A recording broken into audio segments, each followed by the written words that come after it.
Bloomfield High. Art Cuffari will be going up against Frank Manning of Bergenfield. Cuffari in the semifinals knocked off top-seeded Joe Hollywood from Deptford 4-3. Not only was Hollywood the #1 seed, he was also a state champion last year at 130 pounds. Cuffari looking to become the first ever Bloomfield state champ. One of the finest wrestlers on his feet in the tournament. That's something that Frank Manning must know from having his coach as scout and having watched Cuffari himself throughout the tournament.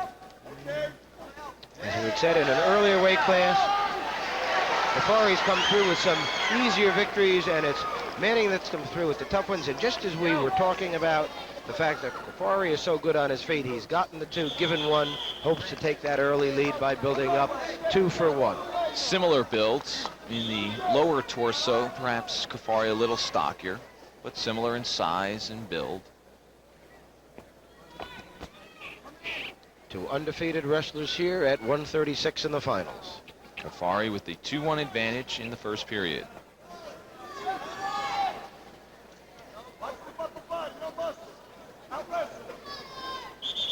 Cuffari in the red singlet and Manning in the dark singlet with the red trim.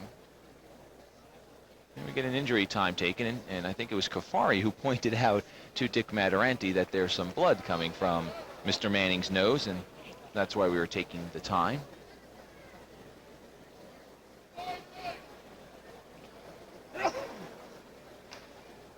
Manning coming off 3 very hard-fought victories, a 5-4 win, a 3-2 win, and in the semis an 8-6 win.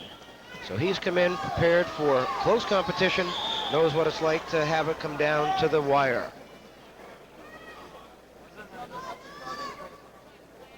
Cuffari comes in with that confidence of having been the only wrestler to defeat a defending state champion from last year, Joe Hollywood, whose name we kind of miss repeating a number of times in the finals.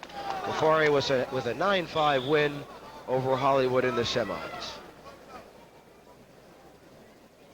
The 4-point margin of victory came really late. The final 4 points given to Cuffari in the last 30 or 40 seconds. And some of those points for stalling against the state champion. Cuffari was after him at the end. There were good calls. Hollywood did not wrestle as hard as he should have as a champion, and Cuffari managed to turn that close lead into a wider one. You see him circle nicely, taking advantage of Manning's mistake and taking a 4-1 lead. And now Cuffari will try to ride out the remaining 17 seconds of the first period, leading 4-1, and now Manning gets his neutral, so it's 4-2. Shoulder roll to the front.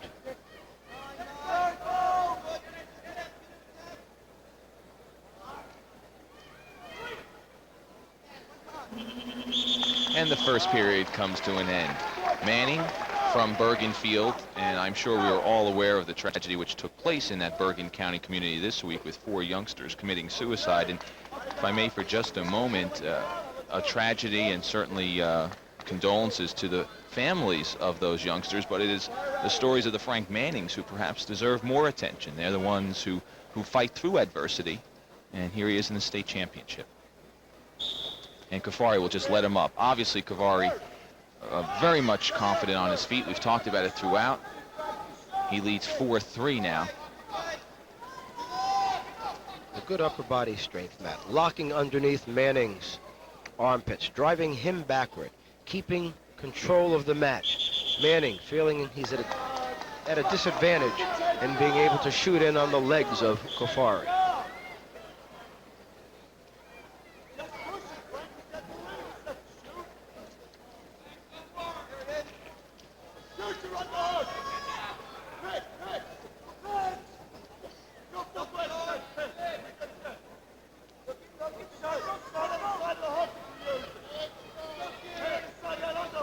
See the strategy here. It's Cuffari pushing, really still stalling at the same time. Manning finding it difficult to get underneath to make a shot. The officials talking, wondering which man to maybe call as far as the stall is concerned.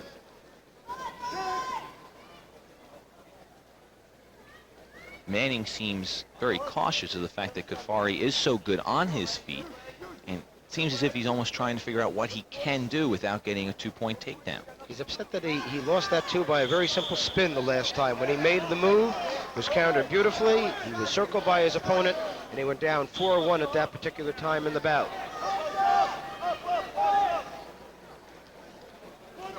Bloomfield High School has had a couple of 4th-place finishers. Cuffari will top that mark. He'll finish no worse than 2nd. They've never had a state championship.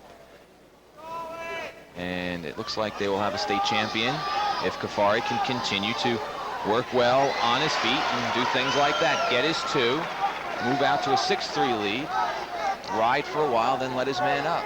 Beautiful job of taking that leg and running the pike, putting the pressure on the knee, bringing his opponent backward, keeping him off balance, and moving the lead up to where he wants it to be right now. Cuffari glancing to his coaching corner, head coach Bruce Lackey. 21 seconds left in the second period, a 6-3 advantage for Art Cuffari.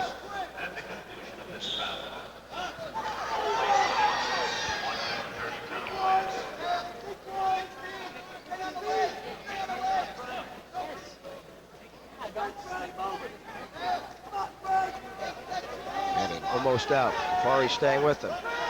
Clock running behind. You can see it in the viewer. You know that he's going to end up not scoring again here. And a 6-3 advantage for Cuffari, and as the horn sounded, you could kind of see him pump his hands and say 2 more minutes. He realizes he's within 2 minutes of his goal, one that every wrestler in the state had. When the first day of practice began, only 12 will accomplish that goal, and Cuffari is 2 minutes away from being one of those 12. And we'll have something that no one can take away. That first one in the school's history. A very fine school, a school that's been in existence for so long, that's had wrestling for so many years, and a chance to always be remembered as that first person to break the barrier and come home with that gold medal from Princeton.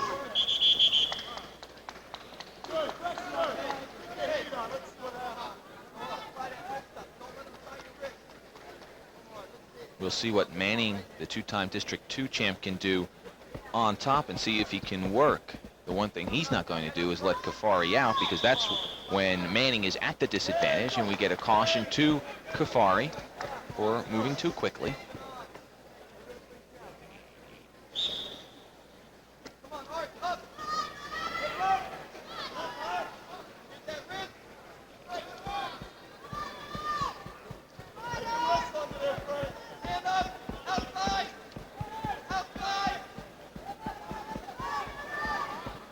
Manning riding out to the side. Cuffari coming up to his feet.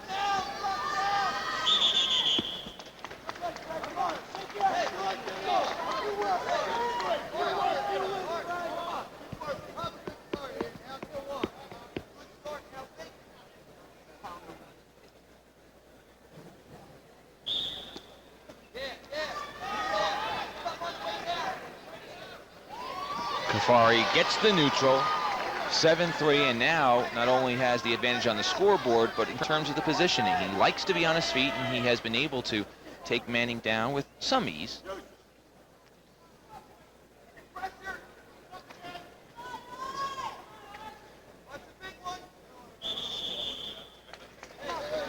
Cuffari pushing Manning towards the edge. Very content to keep that score the way it is right now. Will take advantage of any mistake that Manning makes, but will not try to make a mistake himself. Stalling called against Manning. 1 point given to Cuffari. It is now 8-3. There's 2 points for Manning. First time while they've been on their feet that he's been able to take Cuffari down. And now it is 8-5, and if he can turn him to his back, he'll get some more points, and if he can hold that position long enough, he'll get 3 and we'll be tied. How important that stalling was. That point, 7-5, makes it a very different match than 8-5.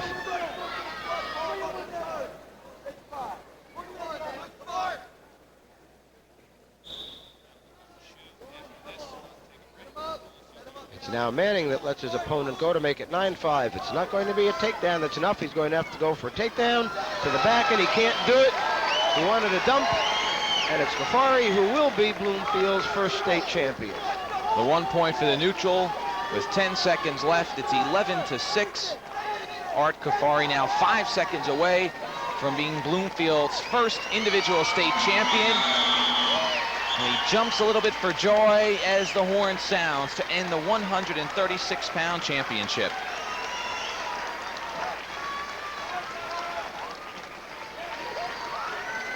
Cuffari with the victory over Joe Hollywood in the semifinals, and now beats Frank Manning in the championship 11-6. Big smile on his face, smile on Bruce Lackey's face. Jerry, you've won a state championship as a wrestler. You've also coached state champions. Which is the better feeling? I think at the moment, it really is the coach. You know how hard the kid has worked. And that first breakthrough, getting that first champion, is such an important thing for your school. I honestly think having my first state champion, who was Bill Myron, was a much greater emotional experience for me than winning a championship myself. All right, let's throw it over to Al Reynoso. Okay, here we are with Art Cuffari, the first wrestler in Bloomfield history to be a state champ. Art, congratulations. How does it feel to be the first champion in Bloomfield history? Was it an inspiration to you?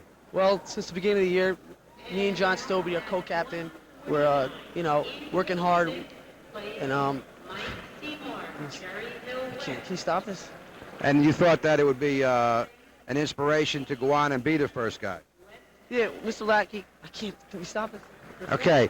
What about the fact that you did not wrestle Joe Hollywood in the finals? You had to wrestle Joe Hollywood in the semifinals. Was that the biggest match for you? Yeah, I knew Joe Hollywood was a returning state champ, and that he was under a lot of pressure, and I just had to go out there and give it to him all I had, Like Mr. Lackey told me, just go out there and do it the best I can, and I went out there, didn't feel nervous, and went out there, and that was it. That was my toughest match, I think, of the tournament.